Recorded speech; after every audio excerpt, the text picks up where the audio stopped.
Avez-vous déjà eu cette sensation terrible que votre propre famille ne vous voit plus? Que vous êtes devenue transparente dans votre propre maison? Si vous ressentez cette solitude au cœur de votre foyer, restez avec moi car cette histoire va vous montrer qu'il n'est jamais trop tard pour reprendre le contrôle de sa vie. Laissez un like si cette vous touche et dites-moi en commentaire d'où vous m'écoutez. Je m'appelle Marguerite, j'ai 59 ans, et ce que je vais vous raconter a complètement bouleversé ma vie. Pendant des décennies, j'ai cru que le dévouement absolu était le fondement de l'amour familial. Quelle erreur monumentale! Tout a commencé par une visite surprise chez mon fils Paul. J'habitais alors notre maison familiale à Clermont-Ferrand, cette belle demeure que Jacques et moi avions achetée il y a 30 ans. Paul vivait avec sa femme Céline dans un pavillon de banlieue lyonnaise. Ce jour-là, j'avais décidé de leur faire une surprise avec un gâteau aux pommes, sa pâtisserie préférée depuis l'enfance. En arrivant, j'ai remarqué que la voiture de Jacques, mon mari, était garée devant chez eux. Étrange, il ne m'avait rien dit. J'ai frappé à la porte, mais personne n'a répondu. Les voix venaient du jardin à l'arrière. J'ai contourné la maison, le gâteau à la main, un sourire aux lèvres, heureuse de cette coïncidence qui nous réunirait tous. Mais ce que j'ai entendu à travers la fenêtre ouverte de la cuisine a arrêté mon monde. Elle ne se doute de rien, disait la voix de Céline avec un rire cruel.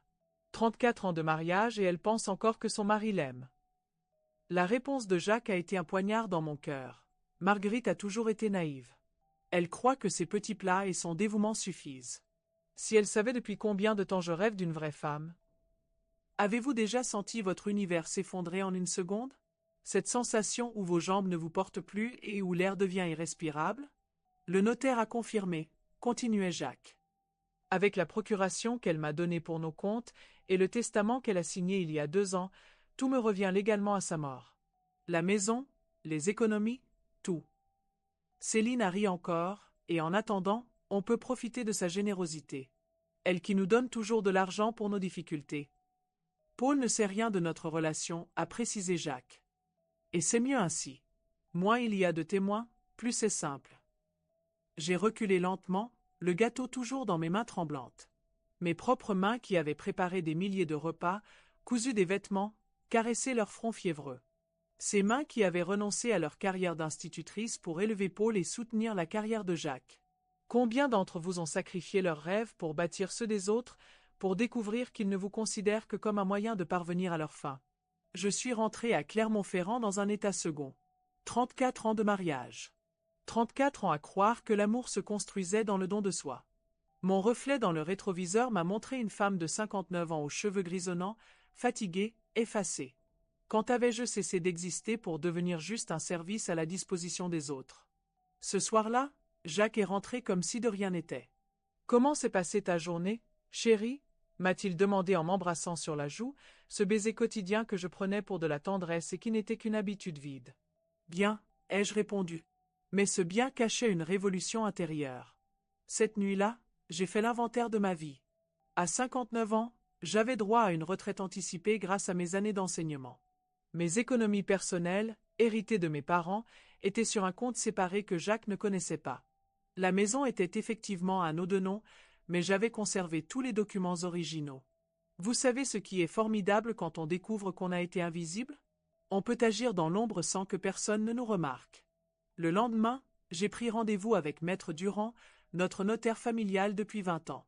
Un homme intègre qui avait toujours eu de l'estime pour moi. « Madame Marguerite, m'a-t-il dit avec surprise, votre mari était ici la semaine dernière. Il souhaitait des précisions sur votre testament. Justement, je souhaite le modifier. » Son visage s'est assombri. Il m'avait demandé de ne rien vous dire, prétextant que c'était pour vous éviter les tracas administratifs. En 1 heure, j'ai révoqué toutes les procurations accordées à Jacques, modifié complètement mon testament et pris des dispositions pour protéger mes biens personnels. À 59 ans, j'étais parfaitement capable de gérer mes affaires. Mais ce n'était que le début. Les semaines suivantes, j'ai observé. Jacques partait soi-disant chez des clients le mercredi après-midi et le samedi. Ces jours-là, il rentrait détendu, presque rajeuni. Paul nous rendait visite le dimanche, mais Céline trouvait toujours une excuse pour ne pas venir. Elle prépare ses cours, disait-il. Céline était professeure de français dans un lycée de Lyon. Un mercredi, j'ai suivi Jacques. Il est allé directement chez Paul et Céline. J'ai vu ma belle-fille l'accueillir dans une robe que je ne lui connaissais pas, j'ai vu leurs gestes familiers, leur sourire complice.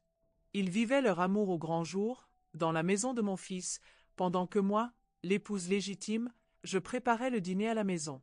Dites-moi en commentaire, avez-vous déjà découvert que quelqu'un que vous aimiez vous mentait depuis des années? Comment avez-vous réagi? Cette nuit-là, j'ai pris ma décision. Pas de confrontation. Pas de cris. Pas de larmes. J'allais leur donner exactement ce qu'ils voulaient, ma disparition. Mais à mes conditions. J'ai contacté une agence immobilière de Lyon pour faire estimer notre maison. 400 000 euros. Une somme confortable pour recommencer ailleurs. Puis j'ai pris rendez-vous avec un avocat spécialisé en droit matrimonial.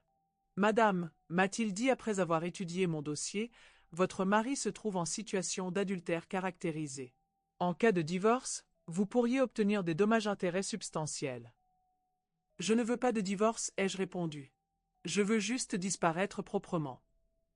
J'ai mis la maison en vente sans en parler à Jacques. En France, la vente d'un bien commun nécessite l'accord des deux époux, mais j'avais une astuce légale. J'avais retrouvé les documents prouvant que l'apport initial venait exclusivement de mon héritage familial. Cela me donnait des droits particuliers. 3 semaines plus tard, un couple de retraités parisiens a fait une offre à 380 000 euros. J'ai accepté. Le jour de la signature chez le notaire, Jacques a découvert la réalité. Il est arrivé en retard, essoufflé, probablement après un après-midi avec Céline. « Marguerite, qu'est-ce que tu fais » a-t-il demandé en voyant les documents. « Je vends notre maison » ai-je répondu calmement devant Maître Durand et les acheteurs. « Mais tu ne peux pas décider ça seul. » Maître Durand a expliqué la situation légale. L'apport initial étant entièrement mien, j'avais le droit de provoquer la vente. Jacques pouvait s'opposer, mais cela nécessiterait une procédure judiciaire longue et coûteuse. Et surtout, cela exposerait publiquement sa situation matrimoniale. Son visage est devenu livide. Il a signé. 380 000 euros. J'ai gardé ma part, soit 190 000 euros, et donné la sienne à Jacques en liquide. Voilà, lui ai-je dit devant le notaire, tu es libre. Cette nuit-là, Jacques a essayé de discuter. Marguerite, nous pouvons parler. Il y a peut-être des choses à éclaircir. Il n'y a rien à éclaircir, ai-je répondu. Demain, je déménage.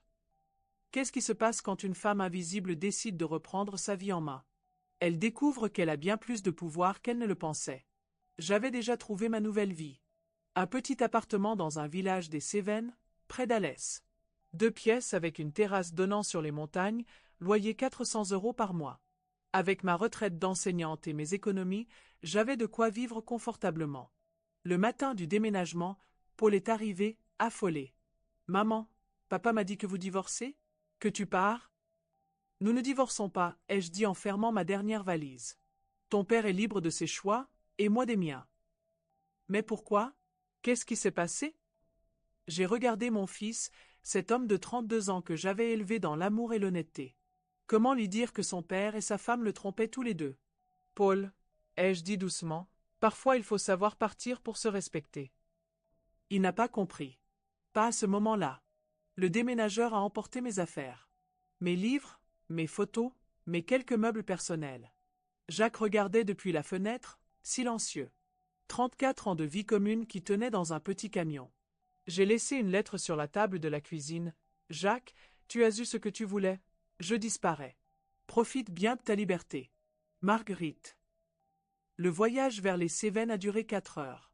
4 heures pour fermer définitivement un chapitre de ma vie et en ouvrir un nouveau. Avez-vous déjà ressenti cette sensation étrange de liberté mélangée à l'angoisse? Cette impression de sauter dans le vide tout en sachant que vous faites le bon choix? Mon nouveau village s'appelle Saint-Martin-de-Valgalgues. 800 habitants, une boulangerie, un café-tabac, une pharmacie. La tranquillité absolue. Mon appartement était au premier étage d'une maison ancienne rénovée. La propriétaire, Madame Sylvie, une veuve de 65 ans, est devenue rapidement une amie. « Vous fuyez quoi » m'a-t-elle demandé sans détour le jour de mon installation. « L'invisibilité » ai-je répondu. Elle a hoché la tête. « Bonne raison. » Les premières semaines ont été étranges. Je me réveillais sans avoir à préparer le petit déjeuner de quelqu'un d'autre. Je pouvais lire jusqu'à minuit sans déranger personne. Je redécouvrais le plaisir de cuisiner pour moi seul, des plats que j'aimais vraiment. J'ai pris des cours de poterie à la maison de retraite du village. Mes mains, qui avaient tant servi les autres, apprenaient à créer pour mon propre plaisir. J'ai rejoint le club de lecture de la bibliothèque municipale. J'ai découvert des auteurs que je n'avais jamais eu le temps de lire. Mais le plus surprenant, c'est que j'ai commencé à exister pour les autres. Le boulanger me souriait quand j'arrivais. « Bonjour Madame Marguerite, votre pain complet habituel. » Madame Sylvie m'invitait à prendre le café sur sa terrasse. Les autres membres du club de lecture attendaient mes avis sur les livres. Pour la première fois depuis des années, j'étais visible. Vraiment visible. 2 mois après mon départ, Paul a débarqué sans prévenir. Il était furieux. « Maman, il faut que tu rentres. Papa déprime, il ne mange plus, il ne dort plus. » « Et Céline ?» ai-je demandé innocemment. Son visage s'est décomposé. « Comment tu sais pour Céline ?»« Je sais beaucoup de choses, Paul. » Il s'est effondré sur mon canapé. Elle m'a quitté. Elle m'a dit qu'elle ne supportait plus de vivre dans le mensonge. Que papa et elle, depuis 2 ans. J'ai pris sa main. « Je suis désolé, mon chéri. » « Tu le savais ?» Ses yeux étaient rouges de larmes. « Oui. »« Pourquoi tu n'as rien dit ?»« Parce que tu ne m'aurais pas cru. Parce qu'il fallait que tu découvres par toi-même le genre d'homme qu'est ton père et le genre de femme qu'était ta femme. » Cette conversation avec mon fils a duré 3 heures. Il a pleuré. J'ai pleuré. Mais pour la première fois depuis longtemps, nous nous sommes vraiment parlé. Pas moi qui donnais et lui qui recevait, mais 2 adultes qui partageaient leur douleur. « Papa veut te voir », a-t-il dit avant de repartir. « Papa sait où me trouver », ai-je répondu. Combien d'entre vous ont dû apprendre à leurs enfants adultes que leurs parents n'étaient pas parfaits, que l'amour familial ne justifie pas tous les silences. Jacques n'est jamais venu. 3 mois plus tard, j'ai appris par Paul que son père avait vendu la maison de famille de ses parents à Vichy pour s'installer en appartement à Lyon. Officiellement pour se rapprocher de Céline. Mais Céline avait demandé sa mutation dans un lycée de Marseille et refusait de le voir.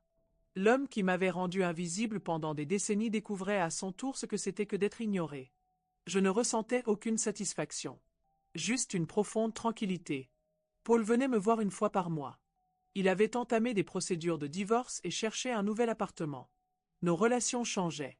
Il découvrait que sa mère avait des opinions, des goûts, une personnalité propre. « Tu es différente », m'a-t-il dit un jour. « Non », ai-je répondu, « je suis redevenu moi-même. » 1 an après mon installation dans les Cévennes, j'ai reçu une lettre de Jacques.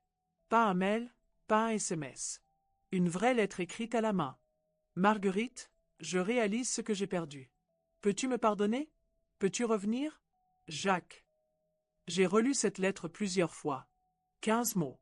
15 mots pour effacer 34 ans de mensonges et 2 ans d'adultère. 15 mots pour m'effacer encore une fois et revenir à ma fonction de femme invisible.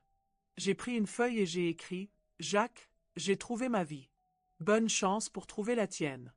Marguerite. » Et savez-vous ce que j'ai ressenti en postant cette réponse? De la légèreté. Une légèreté que je n'avais pas éprouvée depuis des décennies. Aujourd'hui, cela fait 2 ans que je vis dans les Cévennes. J'ai 61 ans, je donne des cours de soutien scolaire aux enfants du village, j'ai un potager, je lis 3 livres par semaine et j'ai même appris à jouer de la guitare. Paul s'est remarié avec une institutrice de Lyon, une femme douce qui me respecte et qui apprécie nos discussions. Ils viennent passer les vacances d'été dans la région. Jacques vit seul dans son appartement lyonnais. Il a pris sa retraite anticipée, d'après Paul, passe ses journées devant la télévision. Céline enseigne toujours à Marseille. Paul n'a plus aucun contact avec elle. Parfois, je repense à cette femme de 59 ans qui découvrait qu'elle était devenue invisible. Cette femme qui croyait que l'amour consistait à s'effacer pour que les autres brillent. Cette femme qui avait oublié qu'elle existait. Et vous savez quoi? Je la remercie.